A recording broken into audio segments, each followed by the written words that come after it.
lapar kita, haus kita, mudah-mudahan tidak sia-sia.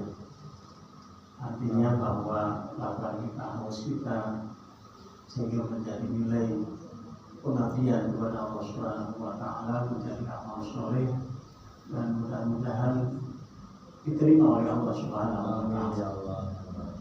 Rubba shaimin laisa lahu min siyamihi illa wal atas. Banyak yang berpuasa tapi hanya merasakan lapar dan dahaga. Artinya dari puasanya sia-sia, tidak berfadilah, tidak bermanfaat bagi yang berpuasanya, hanya menahan lapar dan haus. Mudah-mudahan sahur kita tidak hanya bisa menahan dari apa yang membatalkan sahur, tapi juga kita bisa menjaga diri kita apa yang membatalkan pahala sahur. Insya Allah mudah-mudahan dengan niat tulus ikhlas kita selalu menjalankan sampai tuntas 1 bulan insya Allah. Allahumma innaka afuwwun tuhibbul afwa fa'fu anni. Ya Allah, semoga Engkau Maha Pengampun, maka ampunilah aku. Sehingga mudah-mudahan karena Allah mencintai hamba-hamba Allah yang senantiasa meminta ampunan kepada Allah Subhanahu wa Ta'ala. Bapak Ibu yang saya hormati, dan mudah-mudahan Allah muliakan, melanjutkan 4 keadaan manusia yang sebagian sudah disampaikan, yaitu yang pertama, imma ayyakunu fi ta'atin fa'alaihi bil istighfar aw yakunu fi ma'siyatin fa'alaihi bil istighfar. Yang ketiga sekarang aw yakunu fi ni'matin fa'alaihi bis syukri. Kita secara manusiawi di dunia ini, keadaan yang ketiga ini kita diberi nikmat oleh Allah Subhanahu wa Ta'ala. Sekecil apapun nikmat dari Allah, tentu kita tidak bisa membuatnya, tidak bisa membuat nikmat.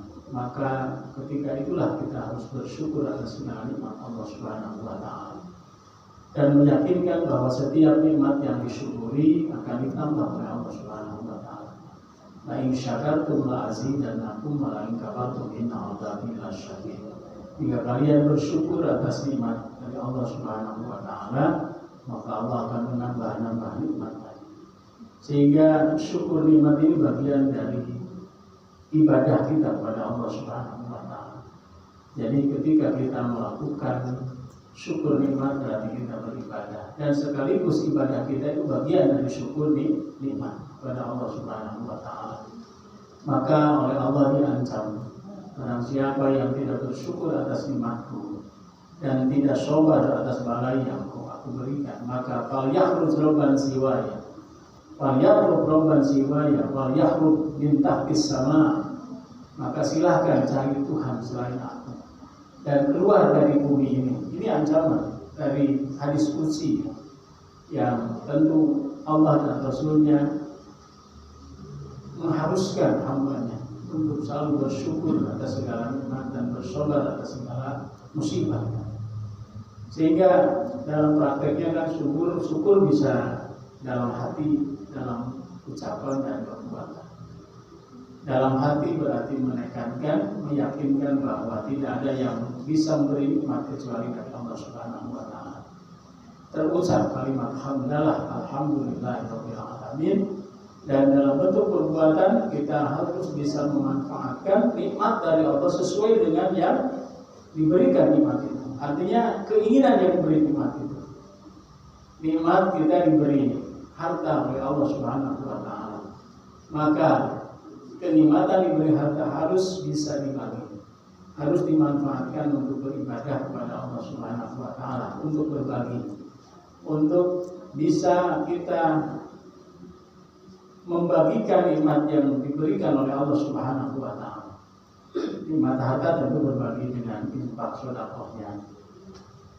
Terus nikmat tenaga ya kita berbagi tenaga. Nikmat ilmu juga berbagi ilmu.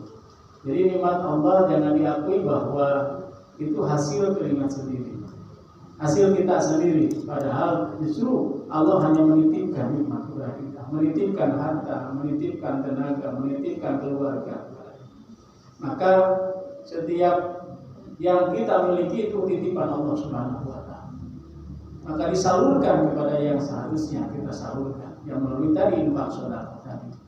Mudah-mudahan rencana bagus dari Masjid Taqwa ini tentu didukung oleh seluruh jamaah akan melaksanakan santunan yatim piatu. Alhamdulillah, karena sekarang musimnya. Saya melatih dari mulai diniyah, kemarin saya melakukan santunan dari diniyah, dari anak-anak diniyah. Terus dari masyarakat juga. Barusan di kecamatan membagikan ke 7 desa dan 7 kelurahan, 5 desa, 12. Alhamdulillah berupa sembako. Memang nikmat kalau kita bisa berbagi ya, gitu. Ya walaupun mungkin bukan dari harta kita 100%, tapi minimal kita dengan idenya, dengan tenaganya, dengan pikirannya, dan menggerakkan. Nah itu seperti itu. Karena semua juga punya nilai. Kebaikan yang kita lakukan di sekolah dakwah, walaupun sebesar biji atom, maka akan bermanfaat dan akan dihitung oleh Allah Subhanahu wa Ta'ala. Maka mudah-mudahan dari nikmat yang Allah berikan kepada kita, maka kita juga siap berbagi. Artinya bukan hanya harta, siap berbagi. Yang tidak boleh berbagi istri. Artinya yang boleh dibagikan, bagikan. Ya artinya sekarang bulan Ramadan ini masanya kita untuk berbagi. Maka kepedulian kita timbul dalam hati kita. Nah ini merupakan wujud syukur nikmat kepada Allah Subhanahu wa Ta'ala. Nah hakikat syukur ini kan Bapak Ibu yang saya hormati, syukur atas karunia yang disukai atau diinginkan oleh kita. Ya kita memohon kepada Allah kesehatan, memohon anak, memohon rezeki, itu kan selalu minta gitu. Memang di dalam sholat juga sudah jelas.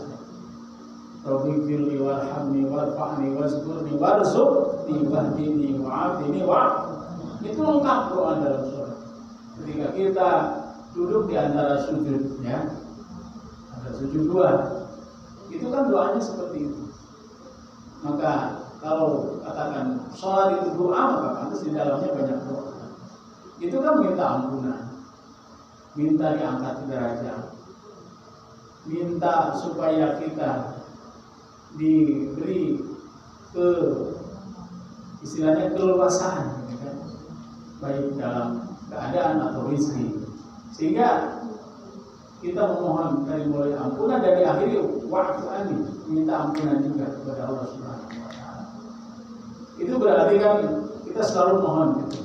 Mohon kesehatan, mohon rezeki, mohon diampuni dosa.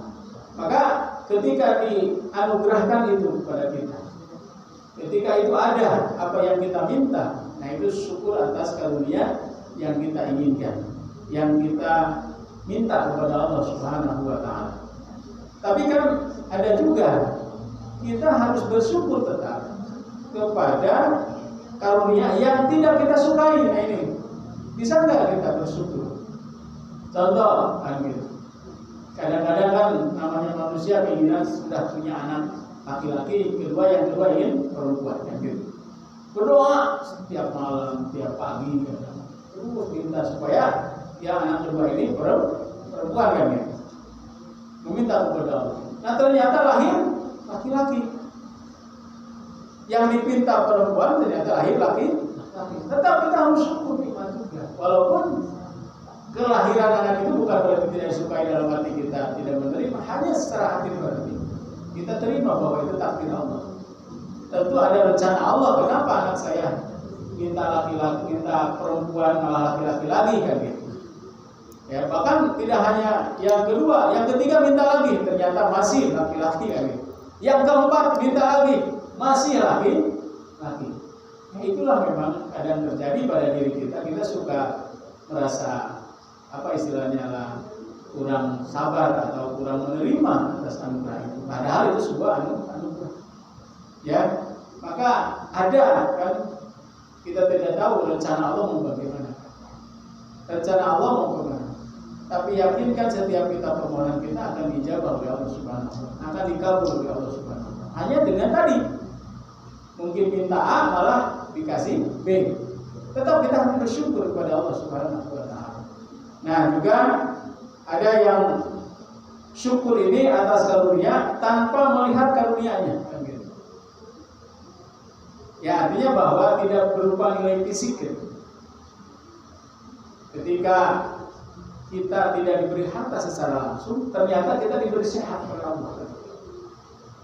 Karena kalau kita diberi harta dan penyakit datang, ya otomatis harta yang diberikan pasti, harta yang ada pasti hilang atau dipakai untuk berobat, ya gitu seperti itu.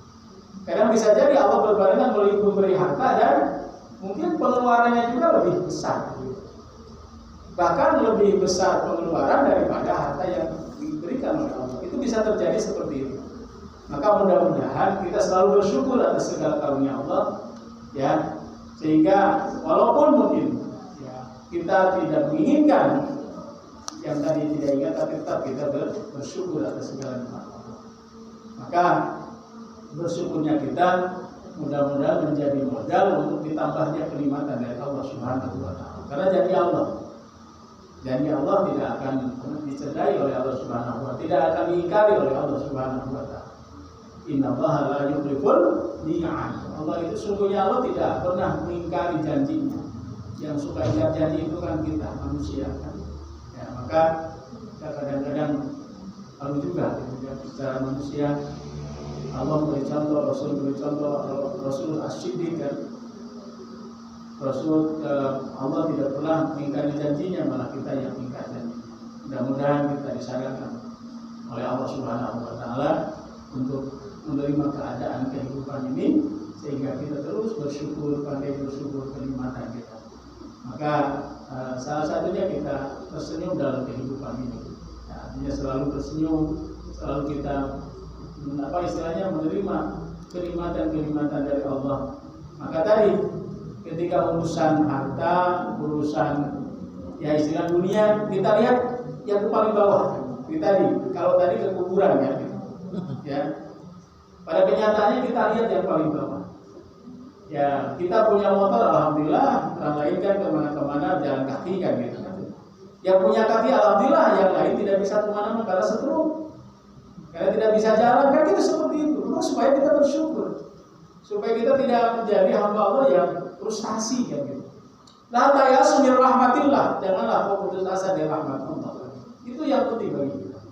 Maka orang yang semangat untuk mengarungi kehidupan ini dengan penuh ya kesadaran, dengan penuh keikhlasan, dengan penuh rasa syukur, insya Allah kehidupan ini akan dinikmati. Ya, akan dinikmati. Kenapa orang tidak menikmati kehidupan? Maka karena tidak bersyukur. Kenapa rumah tangganya dia hancur? Karena tidak bersyukur. Ya, itu banyak yang konsultasi ke KUA. Ya, artinya untuk rumah tangga kalau KUA kan walaupun keputusan cerainya di pengadilan, tetap ada di KUA ada BPO4. Ya, Badan Pembinaan Pelestarian Pernikahan. Nah, itu jadi karena nikah itu harus lestari. Banyak yang kasusnya masalah ekonomi, padahal bukan itu intinya. Apa? Karena gaya hidup.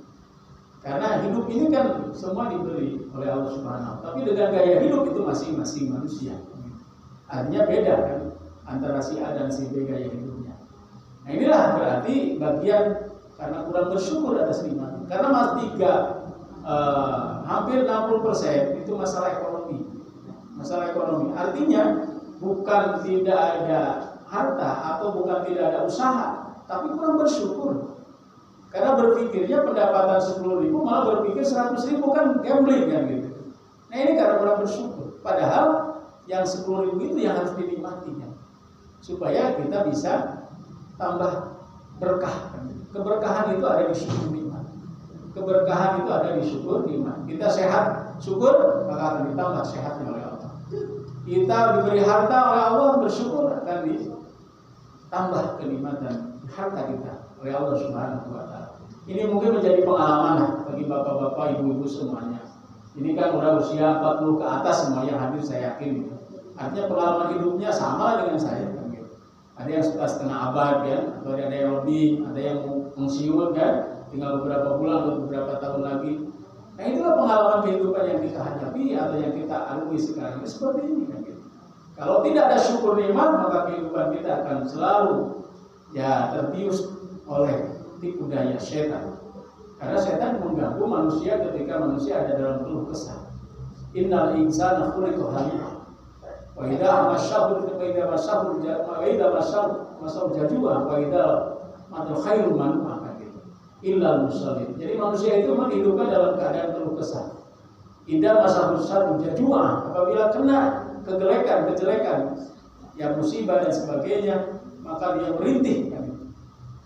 Faidah masyahur khairu manfaat, apabila dikasih kebaikan, nah dia seperti kadang sendiri gitu kebaikannya. Nah, sehingga mudah-mudahan kita semua disadarkan oleh Allah tentu. Ya kalau tentu dari sama-sama manusia kadang-kadang kan hanya masuk telinga kanan, telinga kiri, keluar kan gitu dari manusia. Tapi ketika dari Allah yang sudah berikan hidayah taufiknya melalui siapa? Wallahu a'lam, Allah Maha tahu. Maka mudah-mudahan ini menjadi kebaikan bagi kita semua. Yang selanjutnya keadaan yang terakhir yaitu keadaan mendapat musibah. Tadi di awal ayatnya ketika mendapat nikmat kita harus bersyukur, maka ketika mendapat musibah kita harus sabar. Innallaha ma'as sabirin. Sesungguhnya Allah itu beserta orang-orang yang sabar. Sabar itu artinya kuat ya, kekuatan jiwa yang tetap utuh, tetap kuat ketika ada hal-hal yang mengganggu jiwanya atau mengganggu keadaan kehidupannya. Ya musibah ini kan ada musibah kecil, ada musibah besar ya. Musibah besar yaitu kematian. Baik ditinggal mati oleh orang tua atau saudara atau oleh anak, oleh istri, itu kematian itu musibah yang paling besar di dunia. Ya. Nah, musibah yang paling ringan tentu musibah-musibah yang sifatnya biasa-biasa. Artinya tidak mengganggu kehidupan yang padahal semua juga dapat musibah. Kita jauh baik kan tidak boleh itu musibah kan gitu ya. Ya, tergantung kita menerima musibah itu, ada yang sabar, ada yang tawakal, ada yang dengan harap kan gitu. Artinya menggerutu. Maka Allah memberikan jalan supaya kita memang termasuk hamba-hamba Allah yang bisa beristi'anah dengan sabar. Karena Allah memerintah kita, ya ayyuhalladzina amanu ista'inu bis-sabri was-shalah. Wahai orang-orang yang beriman, ampunlah kalian. Mohonlah kepada Allah dengan wasta'inu bis-sabri was-shalah. Mohon ampunan, mohon kepada Allah dengan sabar dan salat. Artinya melalui sabar dan salat. Ya ayyuhalladzina amanu ista'inu bis-sabri was-shalah. Wahai orang-orang yang beriman, mohonlah pertolongan kepada Allah dengan sabar dan salat. Maka sabar ini juga bisa menjadi media untuk kita mendekatkan diri kepada Allah atas segala musibah yang diberikan oleh Allah Subhanahu wa taala. Sebab yakini oleh kita semua, di kulli musibah hikmah, setiap musibah pasti ada hikmah. Ada kebaikan, ada kebenaran. Maka diraoskeun kusararea. Pernah halaman kain nikmat, pernah halaman kain musibah. Tapi ketika kita mendapat musibah, di akhirnya ada hal yang terbaik dari Allah Subhanahu wa taala. Karena di kulli musibah hikmah, setiap musibah pasti ada hikmahnya. Bahkan bisa jadi teguran, bisa jadi peringatan, bisa jadi mungkin alhamdulillah ada siksaan. Ya, untuk kita kan kita punya iman. Paling teguran atau peringatan musibah itu. Apapun musibah itu, Pak. Yang mencari bahasa sompraman menjadi puyang ka urang ka termasuk kehidupan jadi paruyang itu musibah atau keluarga atau tetangga mungkin atau hal-hal yang kena kepada diri sendiri kita, maka bisa terjadi. Maka kuncinya sabar, tawakal. Tetap utuh, tetap siap menghadapi segala hal, karena untuk menaikkan derajat keimanan itu dengan musibah juga. Apa hasiban nasu ayyutraku ayyaqulu amanna wa hum la yuftanun. Apakah manusia mengira setiap pelaku iman tidak akan diuji? Artinya dengan iman kita semakin kuat, semakin dekat, maka ujian juga bisa terjadi, Pak. Kena kepada kita. Artinya Allah sengaja diujikan ujian iman. Nah itu bisa tadi berupa teguran atau peringatan bagi kita. Saya kira inilah yang saya bisa sampaikan. Mudah-mudahan bermanfaat.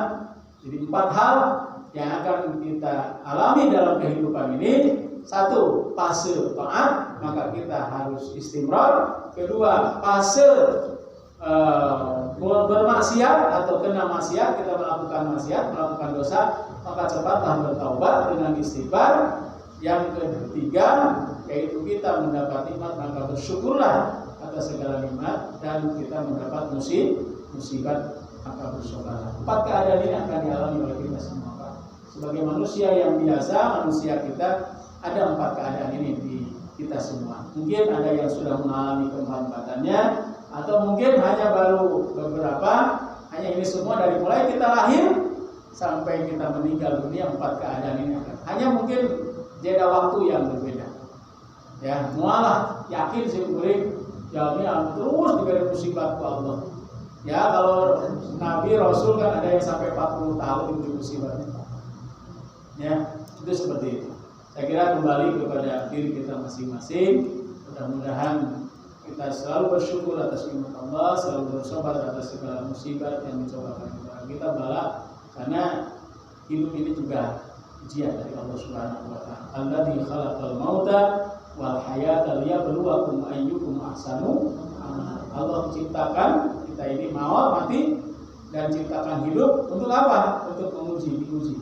Jadi kematian itu ujian, hidup juga ujian sebetulnya.